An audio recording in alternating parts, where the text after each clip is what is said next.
Tenemos el día de hoy a Francisco Alfonso Restrepo Toro. Él es gestor cultural, referente histórico y social del municipio de Barbosa. Nació en el municipio de Fredonia, Antioquia, el 1 de diciembre de 1959. Tiene 36 años de experiencia en lo público y ha sido fundador de diferentes movimientos sociales, culturales del municipio de Barbosa.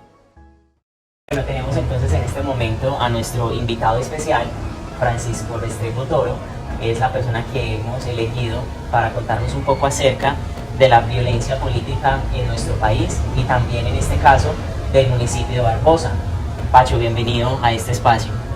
Muchas gracias, ojalá me sea de utilidad lo que yo le pueda narrar. Muchas gracias.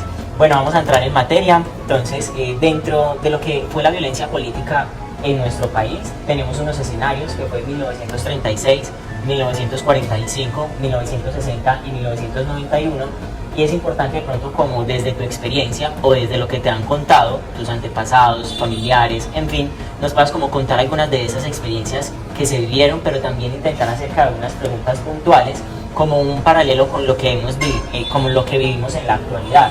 Vamos a empezar entonces de pronto como unas características puntuales, Francisco, que nos puedas contar de lo que fue la violencia en tu época. Pues la violencia aquí en Barbosa fue muy arraigada, bastante agreste, porque aquí en Barbosa liberales y conservadores pues mantenían una disputa por el partido político, y aquí en Barbosa tenemos un sitio llamado Puente Pulido donde se retaban y allá se iban, y el vencido tiraba al río al vencedor. No, el vencedor tiraba al río al vencido, ¿cierto? También bueno que se tenga este dato, que aquí practicaban el corte de franela, que era cortar la garganta en forma redonda, y la otra que es el corte de corbata, que hacían un hueco aquí y le sacaban la lengua y la corbata en la lengua le quedaba como una corbata. En la época de allá del Puente Pulido era muy común, y entonces uno se vuelve como indiferente a la violencia, al duelo ajeno. Entonces era muy común de que encontraran 4 o 5, y eso todo era pues por la violencia entre liberales y conservadores. Todo lo resolvían con machete y con armas. Ahí no existía el diálogo, y eso es una de las características principales. Todo era con armas cortopunzantes, armas blancas, porque muy pocas veces se utilizaban las armas de fuego. Hubo veredas donde el conservador era el que tenía pues el poder, pero se hacían muy amigos de los liberales para poderles mercar, porque los liberales ni siquiera podían salir al parque, a la plaza de mercado, a aprovisionarse de sus líderes. Pero aquí en la zona urbana como tal, sí fue muy aguerrida la violencia, bastante. Excelente. A tal punto que me cuentan que en el año 1949, creo, no estoy seguro del nombre, Josué Londoño, el último alcalde conservador, que se demoraron más de 50 años por volver a coger el poder, en el 49, Josué Londoño cogía a los hijos de los liberales, los recién nacidos, los tiraba para arriba y los aparaba en un puñal. Esa fue una de las historias más tétricas que a mí me tocó escuchar cuando estaba niño, y eso era un vox populi aquí en el municipio, porque un alcalde pues tiene su autoridad y está revestido como de cierta reverencia ante el municipio, y en ese tiempo entonces era un régimen de terror. Excelente. Listo. Muy bien, continuamos entonces con nuestra siguiente pregunta, y es, por lo menos establezcamos 3 diferencias de lo que fue la violencia política de antes con la violencia política que vivimos en la actualidad. La de antes era gente terca, que muy poca inteligencia manejaba, muy poco discernimiento. Un enamoramiento de una causa política que muchas veces ni la entendían. Y defendían con la vida un color que ni siquiera sabía qué significaban, y eran como borreguitos que los jalaban y para donde los llevaran, para allá se iban. La violencia de hoy en día es más táctica, para eso están las redes. Se utiliza más la violencia psicológica. Se utiliza más la violencia verbal, el discurso, la palabrería, que la fuerza bruta como tal. Aunque la palabrería y todo eso sí conlleva pues actos brutales, pero no son como tan inmediatos como eran antiguamente. porque antiguamente era muy común que dos personas bebiendo, tomando unas cervezas, resultaban dando de machete porque el uno defendía el azul y el otro defendía el rojo.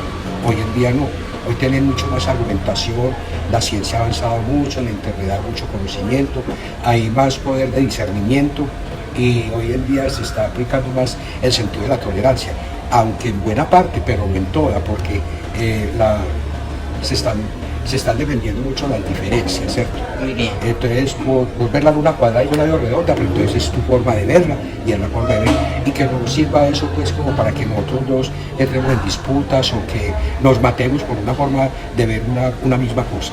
Entonces, yo creo que esas son las principales diferencias, Wellington, y que a medida que va avanzando la vida y que la civilización y el tiempo va transcurriendo, entonces nos tenemos que apoyar en los hechos históricos para no volver a cometer los mismos errores. Excelente, perfecto, nos queda súper claro.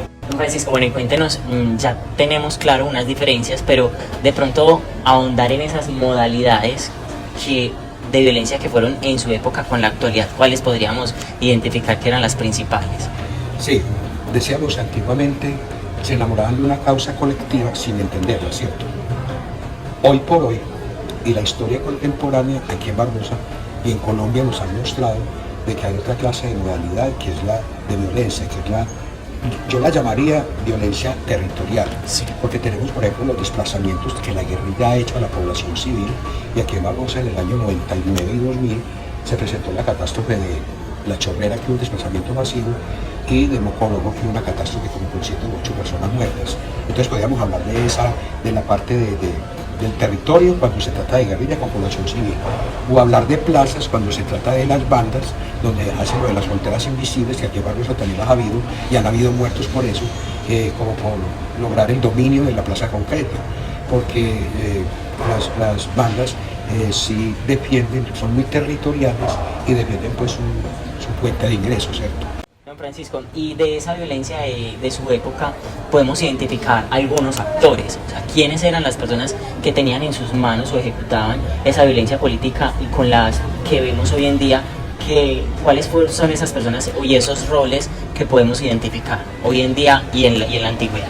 Y se me olvidó mencionar que ahora pues también la violencia que hubo aquí en Barbosa con la llegada del narcotráfico, que pues también fue una cosa caótica.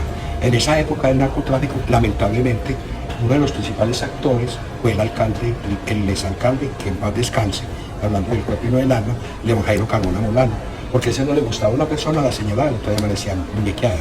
Entonces, eso. En la parte de guerrilla, pues Luis Alirio Buitrago, que era un comandante del Frente 34 de las FARC, que se mantenía pues rondando la zona periférica del municipio. ¿Quiénes fueron esos sectores o cuáles eran esas poblaciones que eran las principalmente afectadas con toda esta violencia política? Con lo de la violencia territorial que te mencionaba ahora, pues los campesinos. Porque la masacre de Montenegro, todos eran campesinos, inclusive muchos conocidos amigos míos. Lo mismo que en La Chorrera, también campesinos. Y en la parte de la violencia del narcotráfico y todo eso, los jóvenes. Mucho joven caído. Me ponen a hacer cuenta si son muchos, muchos. Entonces, fueron como esos dos sectores que más fueron golpeados. Perfecto. Bueno, y eso en cuanto a, digamos, hablando del pasado un poco, pero si venimos a la actualidad, ¿cierto? Pensando en el lobby, ¿cierto? ¿Quiénes podríamos decir que son esos sectores que son principalmente afectados y vulnerados con la violencia política de hoy en día? Los jóvenes campesinos. Tenemos el caso del tablazo a pillo y todo ese sector, porque hablamos de la violencia de los narcos, de las plazas y todo eso. Esa plaza se la están disputando dos bandas, entonces han habido muchos jóvenes que han sido violentados, y lo que yo te mencionaba ahora, allá en ese sector pusieron fronteras invisibles y más de uno ha caído, y son jóvenes campesinos. Entonces la juventud campesina sí ha sido la más afectada. Tiene toda la razón. En la actualidad entonces es una realidad, la violencia política no está erradicada. La violencia podríamos entonces concluir que es un factor común de nunca acabar. Y la guerrilla sigue fortalecida día tras día.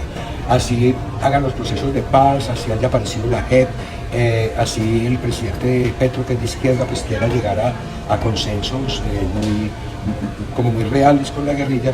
Siempre va a haber gente inconforme, siempre va a haber gente en contra del gobierno, independientemente de la corriente que esté mandando, Y entonces, así como decía Heráclito, si existe el bien, tiene que existir el mal. Son percepciones, no quiere decir que yo sea el más erudito, sino que he sido un parroquiano de a pie que ha vivido todo. Y lo que me han contado ha sido fuentes muy fidedignas, que en su momento también fueron, les tocó vivir, y que le han contado de una manera muy detallada toda la zozobra que se vivió con la chusma en ese tiempo y todo eso. Entonces, yo creo pues que Barbosa no ha sido ajeno al movimiento violento que había en todo el territorio colombiano. Y Barbosa, pues creo yo que cada región, cada pueblo le impregna como su estilo, su idiosincrasia, su propia cultura. Entonces, Barbosa sí tiene mucho que contar al respecto. Qué bien. Bueno, de pronto eso no lo teníamos dentro del guión, pero yo sí quiero que nos imaginemos un escenario utópico, un país, un Barbosa sin violencia política. ¿Cómo sería? ¿Cómo viviríamos en ese escenario donde podríamos decir no hay más violencia? ¿Cómo podría ser? Un Barbosa utópico sería que el campesino produjera, que tuviera buenas vías para poder comercializar sus productos, que no hubiera injusticia social, que el esfuerzo del otro yo lo valore y que el mío lo valore el otro, que las regalías o ganancias de toda una municipalidad que sean por iguales. Perfecto, Pacho, muchas gracias. Le agradecemos a cada una de las personas que ven este video. Desde acá, del municipio de Barbosa, Francisco Restrepo Toro, hoy nos acompaña con el tema de la violencia política. Muchas gracias, Pacho. Listo, Víctor, con mucho gusto. En conclusión, podríamos entonces denotar en cada una de las respuestas de nuestro invitado que la violencia política en nuestro país y en el escenario local, en este caso del municipio de Barbosa, ha estado marcado por el bipartidismo, la polarización, la violencia armada. Es un escenario donde el nuevo gobierno de nuestro país debe apuntarle a estrategias, programas y proyectos para reducir en el lapso del tiempo cada uno de estos escenarios que tanto afectan nuestras comunidades y nuestro país.